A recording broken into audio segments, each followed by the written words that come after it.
First play we're going to look at, 2nd and 2, one of the Patriots' first offensive plays.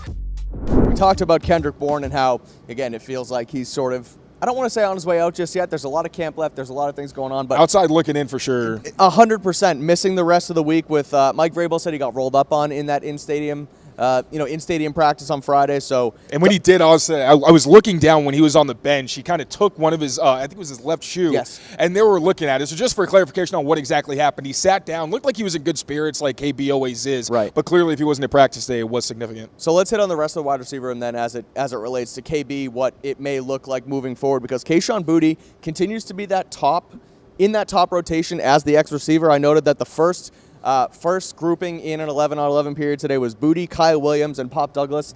Immediately next play comes in Stephon Diggs, Mac Hollins, and Pop Douglas again. So those kind of 5 guys are looking at the top tier, looking like the top tier wide receivers clearly, and then there's kind of a gap there. But what have you seen from Kayshon Boutte? Because I know we spoke, off the air, obviously after practice, saying how he's just been Mr. Consistent this entire camp. Someone who has had an up and down career from his first 2 years going into the year 3. He's always seemingly getting open. He's been consistent. I know you have you've kind of had a thought on what he looks like right now. So I want to give the floor to you on Kayshon Boutte and what his stance looks like in this receiver room as we're 10 days into camp. Yeah, so Kayshon Boutte and that whole X receiver position has clearly been a battle. Kind of like left guard, not so much now that Jared Wilson's kind of locked that down, but a spot where you've seen a lot of rotation. They're clearly trying to give guys opportunities. Now, Kyle Williams is the player you think they want there because of his route running like today. He dominated one-on-ones, was unguardable against depth guys, and also shook Alex Austin on what looked like a corner route to get wide open. So you'd like Kyle Williams to eventually be that one-on-one separator. We also saw Mac Hollins, a guy who said that, he just wants to be as useful as he can, lining up in every spot, including the Y or tight end position, as we saw kind of later on in practice. But Kayshon Boutte has been the most consistent player at that position, and I don't think it's been close. I think today DJ James had a really nice play, kind of smothered Kayshon Boutte on an end zone fade. Those are kind of 50-50 balls, so being covered isn't necessarily a knock on Boutte, but that was the only time I can remember somebody defending him in a way that was convincing, and I look at it and I'm like, oh, wow, okay, because Boutte has been at the point of attack and consistently grabbing passes even when there's guys on his hip. Obviously, it'd be nicer if we can continue to see his battles with Christian Gonzalez, but before Christian Gonzalez went down, Boutte beat him on a couple reps in the red zone. Today, he's making plays in red zone. He beat Marcus Jones twice. One, I believe, was on an outbreaker and got wide open. Then there was a slant where Marcus Jones actually had good coverage, but Boutte caught it even though it was contested. And that's what we've seen. I keep saying it, but Boutte's been a guy where in other summers you see him make a lot of good plays, but kind of like what we've seen from Javon Baker, where there's also the plays that kind of detract from those positive days, so you can't just give him that gold star. Pretty much any time I've seen the ball go Kayshon Boutte's way, it's been one of those gold stars, and he really emphasized that today with, I mentioned DJ James earlier, smothered him on an end zone fade. He made up for it, though, because on the last rep of team drills when they were down in the low red zone for the starters, there was another play where DJ James had very good coverage, and there was really quick pressure, and it's 4th down, so you got to get the ball out. Drake May looked like he was getting ready to scramble, saw Boutte, and was like, you know what, I'm just going to chuck it and give my guy a chance. Boutte showing the toe drag swag to get both feet in bounds, at least according to the offense, and most of the people who had a good view on it, because the defense did not agree. He had DJ James on his back and managed to stay in bounds and make the catch for what would have been a clutch touchdown. And that's kind of been the MO for Boutte. We saw it during the scrimmage. He had 2 catches during an end of half period, and that's where he excels. His situational awareness and his clutch factor have really been impressive, and it's been awesome to see. I still think it's going to be a rotation. I don't know if Boutte is going to be the kind of starter that never comes out of the game, but in that kind of sacrificial X role where those guys aren't featured, but when they get their opportunities, they got to make those plays. I think he might be the best guy they've had there since Brandon LaFell. Now, not a super high bar there since Brandon LaFell was last year, but really, I've been so impressed with what I've seen from him as someone who doesn't give you that vertical speed that you typically want from an X receiver, but he's physical, he's no nonsense, and he wins at the catch point. I've just been, I don't want to say over the moon, that may be a little bit much, but so impressed with Kayshon Boutte's consistency. He's really taken a turn in this year 3, and I like how you mentioned the situational awareness too, because we saw some of that last year in game, end of half. Drake May's giving him a chance on the sideline, and Boutte comes down with it. But you've seen it over and over again throughout this camp. He's getting open across the middle. He's getting open on some go balls, and today, 4th and 3, got to have it. Drake May gives him the ball, and Boutte comes down with it. So really good stuff with him so far. On that note, receiver room as a whole, 10 practices in, obviously no games yet. We had the 1 scrimmage. If you had to guess, if you had to kind of calculate it out, what does the Patriots receiver room look like week 1? Who makes the team? Who doesn't? 10 days into practice. So I think, like I said, X is going to be Kayshon Boutte. I think he's pretty much a lock unless somebody wants him in a trade or something because, again, they're developing Kyle Williams to take over that role. But I think it's going to be Boutte. Matt Collins will factor in at all the spots, like I've said, and Kyle Williams. Then Demario Douglas and Stephon Diggs are your two pretty much locked-in starters. From there, I'm thinking Efton Chism because it seems like he's gotten some pretty significant reps. Like you saw him with the top offense at times, along with Kyle Williams. Then I think Kendrick Bourne is probably on the outside. So how many do I have there? I got 6. I got Stephon Diggs, Kayshon Boutte, Pop Douglas, Matt Collins, Efton Chism. You missed one. And Kyle then Williams? obviously Kyle Williams. And then obviously even Jalen Polk and Javon Baker. If I had to pick between those two guys, so you're probably saying Kendrick Bourne isn't on the roster. Sure.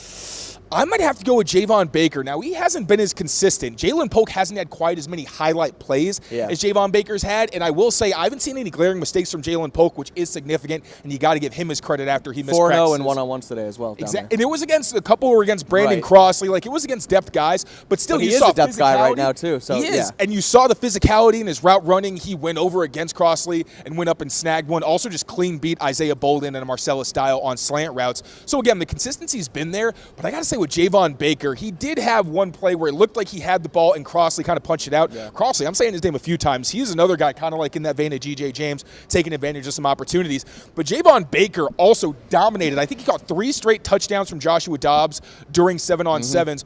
Also had a touchdown during red zone work. So it's really getting tough. And one thing I will say about this receiver room is outside of maybe Kendrick Bourne, it doesn't feel like anybody's trending down. There's been some shakiness, especially with the younger guys like Kyle Williams, Efton Chism. But even Efton Chism had the catch of the day today. There was a gorgeous play where, for the second time in practice, he managed to shake Craig Woodson on an outbreaker, got wide open, or rather it was a wheel, but on a throw to the outside. And then Dobbs' pass was maybe a little bit in front. Efton Chism jumped and laid out to make a diving catch. Extremely impressive. Again, my highlight catch of the day. And there was also some moments maybe he didn't capitalize on. It looked like there was a throw in the back of the end zone where Jobs threw a little bit behind him, but he still had it. It got punched out. And also a play where he found a soft spot against zone coverage right along the sideline. Dobbs tried to give him a ball. It was another high-difficulty play where he tried to get his feet in and couldn't.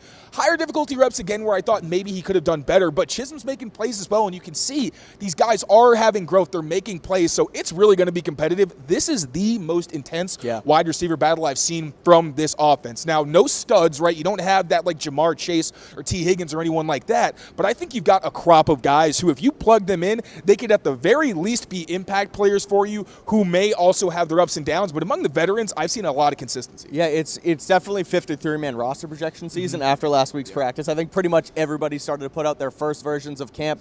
And Mark Daniels from Mass Live tweeted earlier today, like, it was one of the hardest he's had because the roster is so much better than it has been in years past. Depth. Yeah, there's real depth. Most specifically, spots. like you said, at wide receiver, too. It's not like we're debating on guys who, well, this guy's been a little bit better than this guy this week, but this one was worse, whatever. Like, they've all been playing well besides Kendrick Bourne, who has kind of been iffy, and then obviously the injury factors in, too. Javon Baker, you mentioned, really nice high point, mossed Kobe Minor at one point, and it was either 7s or 1s. But it's not the first time he's done that. No. He's had like 3 of those at least in this summer. Right, a good connection with him and Josh Dobbs. So they're making it interesting at the back end. I just wonder, 6 spots, if Chisholm continues to get those reps closer to the starters with guys like Demario Douglas and at the Z spot with Kyle Williams. It's going to be interesting, and they're going to have some decisions to make. Obviously, Wednesday's practice against the Commanders is going to give us a lot more data. Against another team, how do they start going up against players that aren't on their own team? So we'll see what happens. But wide receiver, definitely a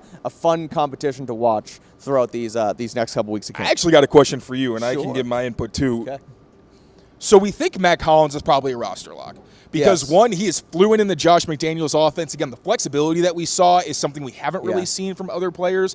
And I think there's also a certain relationship he has with Stephon Diggs. It's like these older guys who really can take over in the room. And, Stephon Diggs can be a mentor type, but we also know that, he's got his own personality and he's a little bit unique. So it feels like Matt Collins, a guy who's told us that earlier in his career, he was a bit of a hothead. Like, he always wanted to push people and get the best out of them. But there's also a degree to which you got to kind of rein that in. And he said, I think he mentioned having a daughter really kind of helped contextualize that for him. So I feel like there's an ebb and flow between those two veteran guys that does make sense. But with all these young guys kind of starting to step up, do we think he's as much of a lock? Like, would you cut a Jalen Polk or a Javon Baker and risk, or an Efton Chism, of course, and risk them ending up on waivers and potentially getting taken by another team to make sure you do have a veteran who can be a stable presence throughout the season? It's a good question because I think that, like you mentioned, the reason they brought in Hollins, it was much the reason was as much on field as it was off the field, right? He knows the system. He gets along with Diggs. He can teach these young guys how to come up in the league, right? So I think it probably depends on which younger player you're talking about. Yeah. Like, I would want to keep an Efton Chism. I do think that he has shown enough in camp. I think, you know, when you come in as a UDFA, other teams know, hey, he was one of our priority guys. The Patriots just got him. So if he does end up on waivers, another team's going to claim him, where someone like Jalen Polk, Javon Baker, who did struggle last season. Now, granted, they have had pretty good starts to camp. Polk's only been on here for a couple days now, but I do still see him as a lock, because of what he's been like on the or off the field, rather, because he was asked today too, or I think Mike Vrabel was asked today about him being in the room and not being on the field and what he's brought. He's still brought a ton to the table. Matt Collins said he's been able to understand the offense, work with the younger guys in the film, and help those guys along. So I do think he's going to be here. They also gave him a pretty penny too as well in the offseason. So I find it hard for them to cut him after paying him what they did, but it's a good point because there are some guys on the back end of the roster who have, you know, made a point that, hey, we deserve to be here. Matt Collins, a guy who on and off the field. So we'll see what happens, but I do think it's going to be hard for them to cut him. Yeah, in a reality where I would like to watch the preseason first. Like, obviously, that is where these decisions are going to get made. But let's say all of these guys have a great preseason. As much as I like Efton Chism, I mean, if you're a second-round pick and your fourth-round pick, a fourth-round pick who had earlier round talent but kind of slipped because of some, you know, character and off-field things, whatever, as we know Javon at this point. Javon Baker story. I think, at that point you do risk Efton Chism on waivers because one thing I will say, he hasn't been quite as automatic in the last two practices as I feel like we give him credit for, and that's not insignificant because this is a very tight battle, and Jalen Polk and Javon Baker, their draft status shows like they are higher caliber players if they hit their ceiling, and Javon Baker has the brain fart every once in a while. I don't think he's had a day yet where he's been really good and then didn't do anything that made you go, he was so close. But like I said, Polk has been consistent, and it feels like we're starting to see the guy that we thought we were going to get last year, albeit because he's buried. He hasn't really gotten a lot of chance with Drake May or against starters, so the clip isn't there. But I think maybe if anybody's got to get pushed out, I would say Efton Chism and then probably Javon because of the inconsistency. But it further emphasizes how impressive this receiver It's a much more fun conversation that we're having here than it was last year and in years prior. Last year we were like, I guess this guy can make it. Like, we were excited, but it felt a lot more like, we'll see what happens. This year it's just like, all right, if they keep on this trajectory, it's going to be fun. Yeah, it's for sure going to be fun. It's going to be one to watch as we move forward.